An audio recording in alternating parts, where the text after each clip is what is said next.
Uyku apnesini onu programımızın başlangıcında değerli seyircilerimize de duyurduk. Uyku apnesi ve horlama. Hemen bu kürümüzü, bu çok önemli hakikaten bu horlama. Hele Yok de, işte çözümü. Ne yapacaksın? evet. Doğada var. Yok. Yani çok şükür tabiat eczanesi mi diyoruz? Evet, doğal eczanemiz. Doğal eczane. Hemen alalım. İşte var. Nasıl yapıyoruz Yelin Hanım? Şöyle, Uyku apnesi ve horlama için.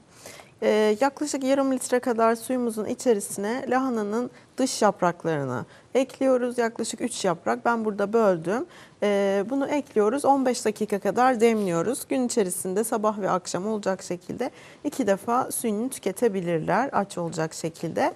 Beraberinde sabah 40 kilit bitki çayımız yaklaşık 7 dakika kadar demleyip kahvaltıdan önce tüketiyoruz.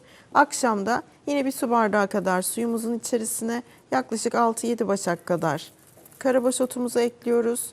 Bunu da 7 dakika kadar demleyip akşam yemeğinden 2 saat sonra tok karnı olacak şekilde tüketiyoruz.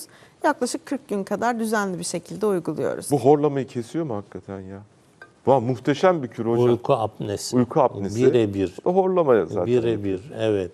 Horlamaya Muhteşem. karşı da çok iyi geliyor. Mübarek. Sonra ben biraz geç kaldım. Yani zannediyorum önümüzdeki hafta başlarım lahana körüne. Biraz geç kaldık onda ama şimdi tam zamanı yani. Tam zamanında tabii. Evet. Lahana kürü derken hocam, Ben yılda 2 defa yapıyorum onun için onu, 15 soruyorum. gün. Onun için soruyorum. Yani Değerli hocamız ne yapıyor diye soruyorlar. Toksin atıcı, toksin. Yağ dokusunda birikmiş olan toksinleri atıyor. Bu kadar. Yani genel olarak değerli izleyiciler, toksinler yağda çözünür. Yani özellikleri budur. Kimyasal özelliği yağ dokusunda çözünmeleridir. İşte organların yağ dokularında, kalpte, böbrekte böyle ne yapıyor? Orada birikiyor bunlar. Bunları atmak istiyorsanız mesela işte yağ dokunuz göbek kısmında, sırt kısmında da ya ne oluyor? Bu toksinler birikiyor.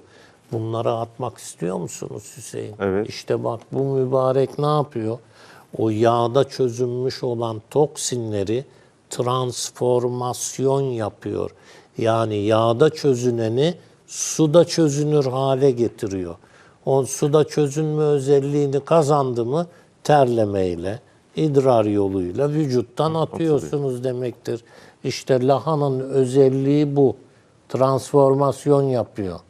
Çok güzel. Evet. Peki. Böylece de programımızın sonuna gelmiş olduk hocam. Bitti mi?